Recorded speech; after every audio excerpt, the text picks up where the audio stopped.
오늘 말씀은 불완전한 옛 제사장직을 폐하고 그리고 새로운 대제사장 되시는 예수 그리스도는 영원히 살아계시기 때문에 예수님의 직분 역시 영원하시다라는 것을 강조하고 있습니다. 또한 예수님께서 악과 더러움이 없이 모든 죄인들에게서 떠나 거룩하시고 또 하늘보다 높으신 절대자로서 완전하시기 때문에 레위 제사장들과는 달리 대제사장으로서 우리에게 합당하신 분임을 강조하고 있습니다.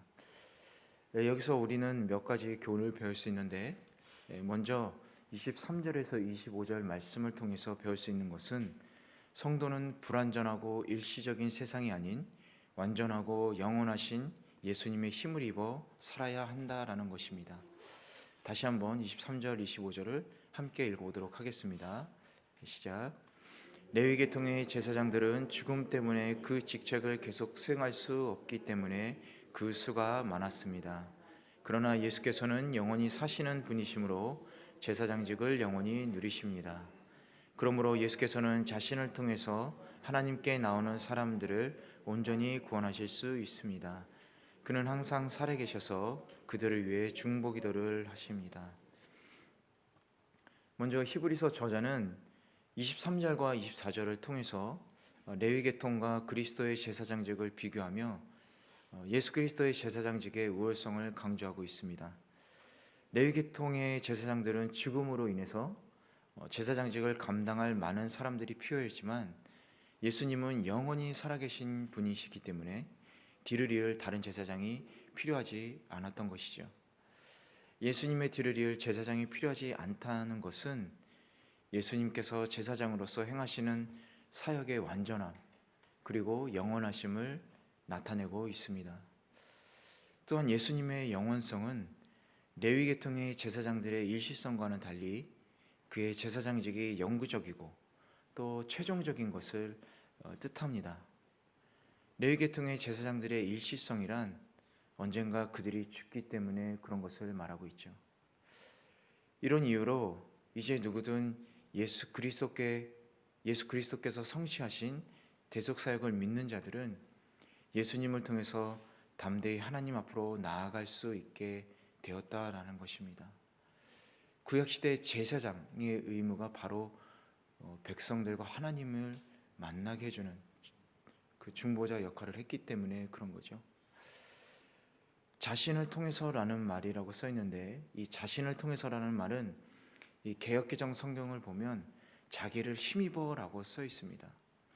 이 말씀은 무엇이냐면 예수님께서 십자가에 달려 피 흘리며 돌아가신 것이 곧 나 자신의 죄를 속하기 위한 것임을 믿고 또 그 보혈의 피로 죄사함을 받는 것을 의미합니다.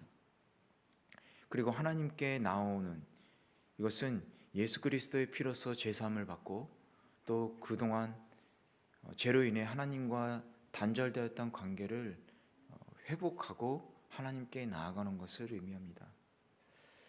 구약 시대는 백성들을 대표한 제사장만이 하나님과 백성들 사이의 중보자였고 또 하나님께 나아갈 수 있었습니다. 그러나 이제는 예수님께서 자신의 몸을 화목제물로 삼아 하나님께 영원한 제사를 드렸기 때문에 누구든 그리스도를 믿고 또 예수님을 통하면 하나님께 나아갈 수 있게 된 것이죠. 예수님은 영원히 살아계시는 분이십니다. 그러므로 유한한 존재인 인간이 영원히 계시는 예수 그리스도를 통해서 하나님께 나아간다는 것은 예수님으로 인해 영원한 도움을 받게 된다라는 것이죠. 그렇기 때문에 우리는 예수님에 대한 확고한 신뢰를 가지고 예수님에게만 의지해야 합니다. 이 세상에서 아니 전 우주를 통틀어서 예수 그리스도 이외에 영원한 것은 아무것도 없습니다. 그리고 영원함을 줄 수 있는 것도 아무것도 없기 때문에 아무도 영원한 것을 말할 수 없고 또 영원함조차 믿을 수가 없죠. 그러나 우리의 구주 되시고 우리의 능력이 되시는 예수 그리스도는 영원하신 분이십니다. 그렇기 때문에 그러한 예수 그리스도를 믿는 자는 영원히 죽지 않는 축복을 누리게 된다고 주님은 말씀하시는 것이죠. 우리는 항상 그리스도를 통해서 가장 온전한 힘을 공급받을 수 있습니다. 우리가 주님을 의지하고 또 주님을 간구하면 우리는 언제나 동일하게 그리스도를 힘입게 되는 것이죠. 그럴 때 우리는 이 땅에서 얻을 수 없는 평안함, 그리고 주님의 위로 가운데서 살아갈 수 있게 되는 것입니다. 그렇다면 온전한 대제사장이신 예수 그리스도로 말미암아 확실한 구원을 보장받은 우리의 삶은 어떻습니까? 지금 나의 삶 속에 구원받은 성도답게 진정한 감사와 찬양이, 그리고 기쁨과 평안함이 넘치는 삶을 살고 계십니까? 삶의 염려, 그리고 짜증이 앞선 우리들의 모습은 없는지요? 우리가 오늘도 힘입는 예수 그리스도는 불완전하고 일시적인 이 세상의 도움과는 근본적으로 다릅니다. 주님은 영원한 존재로서 언제까지나 변함없이 동일한 도움을 주시는 분이시고 또 신실하시고 능력 있는 분이십니다. 불완전이 아닌 완전하신 분이십니다. 그리고 우리들에게 살아갈 수 있는 힘을 제공해 주시는 분이십니다. 그렇기 때문에 오직 예수님만이 우리의 의지의 대상이 되어야 하고 우리에게 온전한 힘을 공급해 주신다는 것을 분명히 알아야 하겠습니다. 그런데 우리는 헛된 세상을 힘입기 위해서, 불완전한 인간의 도움을 힘입기 위해서 그리스도를 힘입는 일에 소홀히 하고 있지 않습니까? 우리가 힘입는 그리스도의 그 위대함과 완전함을 잊고 헛된 것을 힘입기 위해 애쓰는 어리석은 자들이 되지 않기를 바랍니다. 시편 18편 1편에 1절에 이렇게 써 있습니다. 내 힘이 되시는 여호와여, 내가 주를 사랑합니다. 오늘 이 시간 시편 저자의 고백처럼 나의 힘이 되시고 사랑하는 주님이라고 고백하시면서 영원하신 예수 그리스도만을 힘입어 영원한 삶을 누리는 복된 자들이 되시기를 바랍니다. 이 26절 말씀을 함께 읽어보도록 하겠습니다. 시작. 이러한 대제사장이야말로 우리에게 합당합니다. 그분은 거룩하고 순결하고 흠이 없고 죄인들과 구별되시며 하늘보다 높은 곳으로 오르신 분이십니다. 26절 말씀으로 우리가 배울 수 있는 것은 우리에게 합당한 대제사장이신 예수님처럼 우리도 그에 합당한 삶을 살아야 한다는 것입니다. 이러한 대제사장은 우리에게 합당하니라고 하였습니다. 즉 그리스도야말로 우리를 구원하기 위해 가장 합당한 제사장이라는 의미죠. 그런데 그 이유에 대해서 앞절에서 예수 그리스도의 영원히 살아계심을 예로 들고 또 26절에서는 거룩함, 순결함, 흠이 없고 또 흠이 없다는 것을 원어로 보면 더럽지 않다라는 것을 말합니다. 그리고 죄인들과 구별되시고 하늘보다 높은 곳, 즉 하나님 아버지 보좌의 우편에 계시다고 얘기하고 있는 것이죠. 저자는 우리들의 대제사장이신 예수 그리스도가 오점 하나 없는 완벽하신 분이다라는 것을 강조하며 말하고 있습니다. 예전에 이런 얘기를 들은 적이 있습니다. 이 위암 말기를 사셨던 분이 가지신 분이 계셨는데 식이요법으로 고치신 분이 계셨습니다. 그런데 그 식이요법을 선택하게 된 계기가 피가 맑으면 자연히 그 피에 있는 세포들이 나쁜 것을 공격한다라는 것을 알게 됐다는 겁니다. 그래서 피를 맑게 하기 위해서 좋은 음식들, 몸에 해로운 음식들은 먹지 않게 되었고 그리고 그것을 통해서 그분은 자연 치유를 하셨다라는 얘기를 들은 적이 있습니다. 물론 사람마다 경우가 다른 경우가 있겠죠. 되시는 분이 있고 안 되시는 분이 있고 중요한 건 뭐냐면 피가 깨끗하면 몸 안에 나쁜 것들을 그 피가 정화를 시킨다는 겁니다. 그처럼 우리들의 죄도 무결하고 거룩하고 완전한 피가 아니면 용서받을 수 없었기 때문에 예수님만이 우리의 죄를 용서하시고 또 하나님과 우리를 이어주는 중보자로서 합당하다라고 얘기하는 겁니다. 인류는 아담과 하와의 범죄로 인해서 원죄를 물려받았을 뿐만 아니라 우리들이 저지른 죄로 인해서 사망 선고를 받은 자들이었죠. 죽을 병에 걸린 겁니다. 그런데 이런 우리를 위해 하나님은 일체의 죄로부터 떠나 계신 가장 거룩하고 그리고 깨끗하신 아들을 보내서 그의 피로 우리를 치료하신 것이죠. 말하자면 우리는 그리스도의 무견하신 피를 수혈받아서 몸 안의 죄를 씻어내고 구원에 합당한 거룩한 존재가 된 것입니다. 26절 말씀에서 이 예수님의 순결함, 거룩함, 이 높으신 보좌에 앉으신 것을 강조하는 이유가 바로 이런 것입니다. 우리랑 상관이 없다는 게 아니에요. 이 예수님의 이런 부분들로 인해서 우리들이 거룩함을 받을 수 있게 된 것입니다. 그렇기 때문에 부족한 우리들에게 거룩하고 순결하시고 흠이 없고 또 죄인들과 구별되시고 하늘보다 높은 곳에 계시는 예수님만이 우리를 살릴 수 있을 뿐만 아니라 거룩한 곳에 계시는 하나님 앞에 나아가도록 도와주시는 중보자로 합당하시다. 이 얘기를 하시는 겁니다. 그렇다면 우리는 예수님의 깨끗한 피를 이어받아 예수님과 연합한 성도로서 합당한 삶을 살고 있습니까?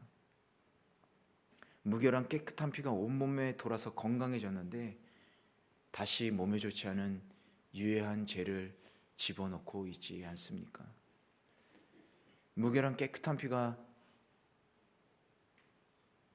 계속 유지되려면 계속 몸에 좋은 것을 먹어야 됩니다.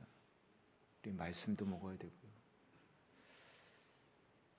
여러분, 구원을 위해서 우리가 한 것은 아무것도 없지만 구원받아서 죽었다가 다시 살아난 사람으로서 다시 전과 같은 나쁜 생활 습관을 가지고 살지는 않아야 하지 않을까요?